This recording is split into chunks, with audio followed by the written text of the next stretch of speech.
بتا دیں. تو انہوں نے کہا میں آپ کی ہیلپ کروں گی. انہوں نے مجھے اچھا سا سمجھانا شروع کیا. ابھی کوئی دوسرا تیسرا دن تھا تو میں چیپٹر 2 پہ آئی تو مجھے ایک آئینہ سا دکھا کہ مجھے ایسا لگا جیسے قرآن مجھ سے بات کر رہا ہے. تو اب آیت میں نے اپنے آپ کو دیکھنا شروع کیا. مجھے ایک دم پہلے تو بڑا مزہ آیا. مجھے چیپٹر 2 میں پہلے متقی میں لگی, اچھا جی, پھر آ گیا منافق کا چیپٹر آیا.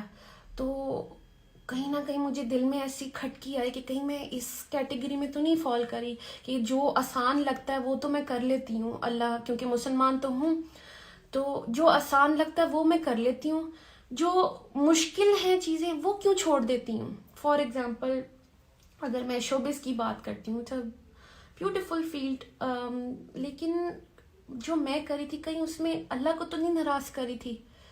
تو ایسے لگتا تھا کہ اگر میں حجاب کے بغیر کوئی کام کرتی ہوں, اپنی بیوٹی شو آف کر رہی ہوں, کہیں میرا اللہ تو نہیں مجھ سے ناراض ہو رہا. تو اس لیے مجھے یہ بڑا ریئلٹی چیک ملا کہ آپ چیک کر لیں. ایکچولی میں نے چیپٹر 2 کو وہ آئینہ سمجھا اور اس پہ بہت فوکس ہوا میرا. میں نے اللہ کی طرف رجوع کیا. پھر وہ کہتے ہیں نا کہ اللہ کہتا ہے کہ یو ٹیک اے اسٹیپ, آپ اسٹیپ اللہ کی طرف لیتے ہیں, اللہ کی طرف چل کے جاتے ہیں, Allah comes running to you, towards you. تو میرے ساتھ بھی ایسے ہی ہوا. جب میں قرآن کی طرف پہنچنا چاہا, مجھے نہیں پتا چل رہا کہ کیسے سب میری طرف آنا شروع ہو گئے. میں نے صرف کھولنا چاہا تھا, دیکھا اور سب کچھ خود سے ہونا شروع ہو گیا. سب سے پہلے میں نے اناؤنس کیا انسٹاگرام پہ کہ میں اللہ کی طرف آئی ہوں, کیونکہ وہ دل میں میرے ڈر آیا تھا چیپٹر 2 پڑھ کے کہ کہیں میں اللہ کی اس والی کیٹیگری میں نہ آ جاؤں جو اللہ کو پسند نہیں ہے. کوئی بھی حکم ہم وہ مان لیتے ہیں جو ہمیں ایزی لگتا ہے اور وہ چھوڑ دیتے ہیں جو ہمیں مشکل لگ رہا ہوتا ہے.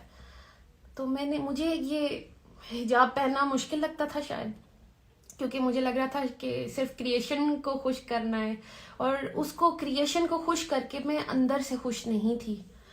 میں روز پریشان تھی کیسے کبھی کوئی پوز, کبھی یہ, کبھی بال اسٹریٹ, کبھی بال کر, تو یہ ڈائے وائے, پتہ نہیں کیا کیا ہو رہا تھا زندگی میں صرف کریشن کو خوش کرنے کے لیے. And what about the creator of the creation, اس کے لیے کیا کیا.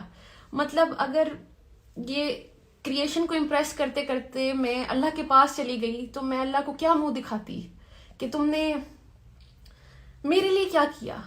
فار ایگزامپل میں ابھی ادھر بھی آ رہی تھی تو میری اتنی اچھی تیاری تھی کہ میں تیار ہو کے جاؤں گی, میں اپنی بات کروں گی, میں نے سمجھا کہ میں آپ لوگوں تک کیا میسج لاؤں, مطلب تیاری تھی میری. واٹ ایف میں اللہ کے پاس چلی جاتی اور میری کوئی تیاری نہیں ہوتی. تو بات یہ کہ بیسٹ ایکٹر بننے کے لیے بھی میں نے اتنی تیاری کی. تو ابھی جیسے میں نے آپ سے حدیث شیئر کی تھی کہ اللہ کے رسول صلی اللہ علیہ وسلم نے فرمایا کہ تم میں سے بہتر شخص وہ ہے جو قرآن سیکھے, قرآن کا علم سیکھے اور آگے دوسروں تک پہنچائے. اب بیسٹ ایکٹر تو میں بن گئی. اب ضروری تو نہیں کہ بیسٹ ایکٹر ایک اچھا انسان بھی ہو, ایک اچھی بیوی بھی ہو, اچھی ماں بھی ہو, اچھی بیٹی بھی ہو, اچھی بہن بھی ہو, اچھی بہو بھی ہو. وہ مجھے اس حدیث سے یہ سمجھ آئی کہ بہترین انسان اگر بننا ہے تو اس کا راستہ یہ ہے, قرآن تک آئیں گے تو ہی آپ بہتر انسان بنیں گے. تو بس میری اپروچ ادھر تک تھی اور اللہ نے میرے لیے راستے آسان کیے.